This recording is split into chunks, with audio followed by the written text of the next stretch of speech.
Renée Rapp isn't just a singer or an actress. She's also completely, unapologetically unhinged. Like, this woman has zero filter and an Olympic-level talent for saying the most chaotic thing possible at any given time. From threatening a bus driver's entire career to roasting an entire city on a billboard, Renée Rapp has delivered more iconic one-liners than most celebs do in their whole careers.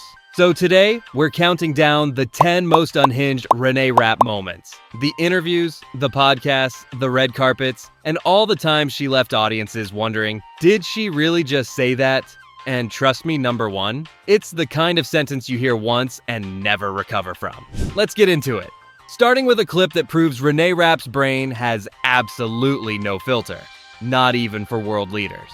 When Renée Rapp went to London, she was supposed to be doing press. You know, serious interviews, promo for her movie, all that stuff. But the second she opened her mouth, the conversation derailed into pure chaos. The interviewer asked a simple question. If I gave you £10 right now, what would you do with it? Yeah, literally go to the alleyway. Nah, it's kind of expensive. Couldn't get there with £10. No, could not. It's like 60. Inflation. If I remember. So far, pretty normal. But then completely out of nowhere. Inflation. Boris Johnson is alive? He is. I was gonna make a joke. I didn't know if he was dead. No. She just blurted it out like she was checking in on a missing person. And when the interviewer confirmed he was indeed still alive, Renée just sighed like she'd been personally inconvenienced. Yeah. That's enough of a joke. It's the delivery that kills me. She sounded genuinely disappointed that Boris Johnson was still breathing. And that's the beauty of Renée Rapp. No filter, no warning, and definitely no media training. But at number 9, she took her lack of filter to a whole new level by saying something no parent ever wants to hear. Renée Rapp can be sweet and wholesome until she opens her mouth and says something that would get most people grounded instantly. During an interview, she was talking about how supportive her parents have always been, how they raised her, guided her, and pushed her to be her best self. It was cute until it wasn't. You're very lucky. We're very lucky as well that they set a high standard. 100%. I'm glad that I got my, Yeah. She was doing great, and then she went full chaos mode. It's like, don't hit your kids, but you gotta admit, it works sometimes, I don't know. The way she said it, like she just exposed some universal truth she wasn't supposed to. Renée Rapp, singer, actress, and now part-time advocate for lightly smacking your kids for character development. And that brutal honesty doesn't stop there. At number 8, she was asked about straight men, and let's just say, she didn't exactly sound thrilled. Renée Rapp loves women. She says it, she lives it, she sings about it. But when it comes to straight men, yeah, the enthusiasm is not there. She was on Call Her Daddy when the host tried to start a conversation about straight guys. The second Renée heard the topic, she looked like she'd just been told her flight got delayed. Can we talk about some straight men? Why? Why? Who? She sounded genuinely offended by the question, like, straight men? In this economy? Do you have any straight male friends? Yeah, I definitely have some and I could count them on one hand. You're like on one finger, actually. I'm like, I fuck with my dad. Okay. No, I have a few. That delivery was perfect. Totally serious, totally deadpan. Like she was running through the list in her head and realized, yup, just dad. Renée's tolerance for straight men, one hand max. And honestly, that's probably the healthiest boundary anyone's ever set. And at number 7, we get a glimpse into how her brain actually works, or according to Renée, doesn't.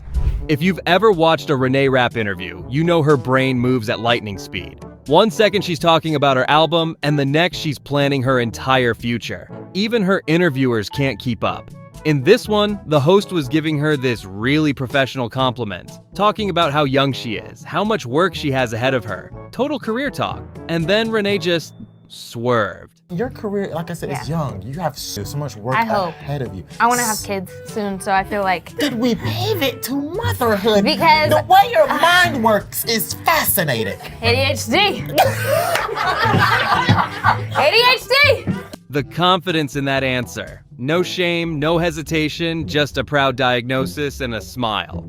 She didn't even try to steer back to the question, just declared ADHD. like it was her Hogwarts house. And honestly, it explains everything. The tangents, the chaos, the way every Reneé interview feels like a roller coaster with no seatbelts. But at number 6, that chaotic brain energy meets pure unfiltered humor when she's asked to show off a talent in front of children and maybe forgets she's in a classroom. If there's one thing you should never do, it's put Renée Rapp in front of children and expect her to act normal. Like, she can try, but the chaos always finds a way out. Reneé was part of a show called Celebrity Substitute, where celebrities step in as teachers for a day. And the second she walked in, one of the kids, who clearly had no idea who she was, asked the realest question ever. How is she interesting? Valid question. She didn't even defend herself, just fully agreed with the kid. Then, the teacher tried to help and asked her if she had any tricks to show the class. You know, something fun, PG, school appropriate. Any tricks? None that I can show y'all. And then, silence. Absolute silence. The kids just stared at her, totally confused. Meanwhile, every adult watching that video from home was crying, laughing, because we all knew what she meant. That's the thing about Renée Rapp. She can drop a full double entendre in a room full of children and keep a straight face like nothing happened. But at number 5, she went from accidentally inappropriate to brutally honest, dragging her ex with the most specific insult of all time. Renée Rapp has the rare ability to insult someone while sounding like she's giving a TED Talk. Like, she doesn't even need to raise her voice, she just quietly ends you. During an interview, she was asked about the last man she dated and what exactly turned her gay. Now, most people would answer that with a laugh or a vague story. But Reneé, she gave a dissertation. The last man I dated, well, he just didn't have a job. And that was super, I was like, whoa. Do you guys just all do this? Like, you just like wanna like mooch off women and then you kind of hate when they're more successful than you are. So then you're like, wait, you're such a bitch. And I'm like, or you're just like broke. She said it so seriously it almost sounded academic, like she was presenting her thesis on Why Men Ain't Shit 101. He also just really little ankles, so I was like, I'm out. Weak ankles and a thin wallet. Yes, exactly, exactly. Like a baby deer. Bambi. Yes, exactly, but not as cute. She delivered that like it was a medical diagnosis. Symptoms include no job, weak ankles, and an inflated ego. And that's the best part, she wasn't even joking. That was pure truth, wrapped in perfect comedic timing. But at number 4, she revealed the secret to her confidence. And it's not therapy, it's not self-love. It's something way more unhinged. Every artist gets asked the same question at some point. Where do you get your confidence from?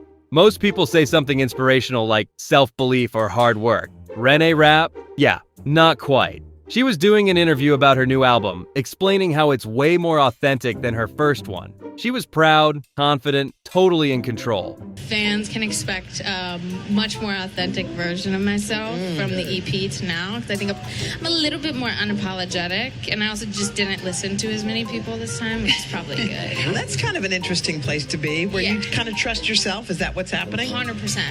And what gave you the confidence? Delusion.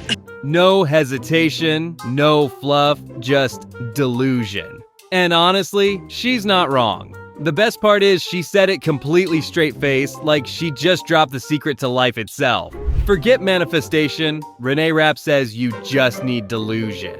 And honestly, that might explain why she's so unstoppable. If you truly believe you're that girl, you are that girl. But at number 3, she dropped the confidence and went full rage, calling out a real person by name on camera. Renée Rapp usually keeps things funny, sarcastic, a little chaotic, but sometimes she just straight up goes to war. During a press interview for Mean Girls, they asked her a simple question: who's in your burn book? And Reneé didn't even blink. She had someone ready. This man who owns a bus touring company, and he is such an asshole, and he was so disrespectful to my friends Priscilla and Bella, who I work with, and to my mother. You can actually feel the temperature in the room drop. If you're watching this, I can't stand you, and I hope your business burns. You are so disrespectful and so misogynistic. I hate you. Yeah, fuck you. She said that like she was casting a curse. No hesitation, no PR filter, just pure righteous fury. And the funniest part? This wasn't some viral rant caught off guard. This was during official press for Mean Girls. Honestly, it's giving Regina George energy, but with real-world consequences. But if you think calling out a bus driver on camera is bold, number 2 takes it even further. Because this time, Reneé didn't just admit to offending people. She proudly doubled down. When most celebrities offend people, they do the same thing. Release an apology, blame poor wording, and move on. Renée Rapp, she does the opposite.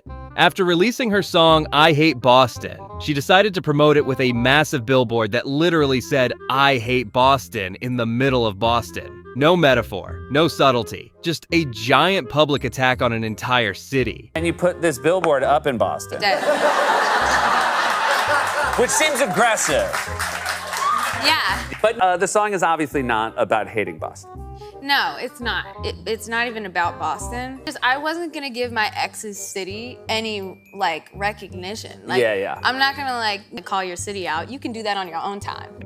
That alone is petty genius. But the best part was her reaction to the backlash. What was the response? Were you hearing how people were responding to the billboard? A lot of people driving around Boston are like, what the heck's going on here? Well, like a lot of like very like old. Well, I'm assuming like decrepit, like old like white men who are from Boston. Decrepit is our preferred term. That's right. They love that.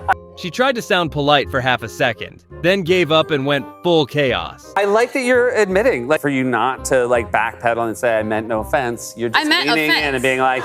She didn't even blink, just doubled down with pride. Like, yes, I was offensive. You're welcome. And to make it even better, she followed up with, If the shoe fits, lace that bitch up and run. That line alone deserves a Grammy. It's giving Public Enemy #1, but make it stylish. And somehow that's not even the most unhinged thing Renée's ever said. Because at #1, she managed to shock an entire podcast studio with a single sentence that the internet still hasn't recovered from. We've reached the final level of unhinged, the kind of moment that only Renée Rapp could pull off. Because when she likes something, she really likes it. She was on Jake Shane's podcast talking about her new album, Totally Normal. Just a chill conversation about songwriting. They were breaking down her track sometimes, and Jake was complimenting the chorus, saying how unexpected it was. Does the chorus go somewhere that I didn't think it was gonna go? You know what I mean? Like it goes, and then the notes change, and I was like, Love. No, the hook does make you like, oh, my clit just jumped. She said it so casually, like she was describing a good guitar riff. Just boom, music criticism, but make it Renée Rapp. Jake immediately lost it, and honestly, same. You can't recover from that sentence. It's the way she says it, like it's the most normal reaction in the world. Yeah, that chorus is amazing. My clit literally jumped. No hesitation, no filter. Just pure, effortless chaos. And that's why people love her. She's not trying to shock you. She just happens to be hilarious by accident. Every other artist would say, the hook gave me chills. Renée Rapp says, my clit just jumped. And that, ladies and gentlemen, is why she's the most unapologetically chaotic woman in music right now. And that's our countdown. 10 times Renée Rapp proved she's completely, gloriously unhinged. From dragging a bus driver on live camera to proudly blaming everything on ADHD, she's chaos, confidence, and comedy all rolled into one. There's just something about the way she says the wildest things like they're perfectly normal, and somehow we all agree with her. If you want more unfiltered energy, go check out our video on 10 most unhinged Billie Eilish moments. It's basically the same level of chaos, just a different kind of menace. And hey, if this video does well, we might just have to make more Renée Rapp content, because this girl gives us way too many moments to ignore. So hit subscribe, drop a like, and tell me in the comments which Renée moment had you wheezing the most. Be kind, be delusional, and as Renée herself said, if the shoe fits, lace that bitch up and run. See you in the next one.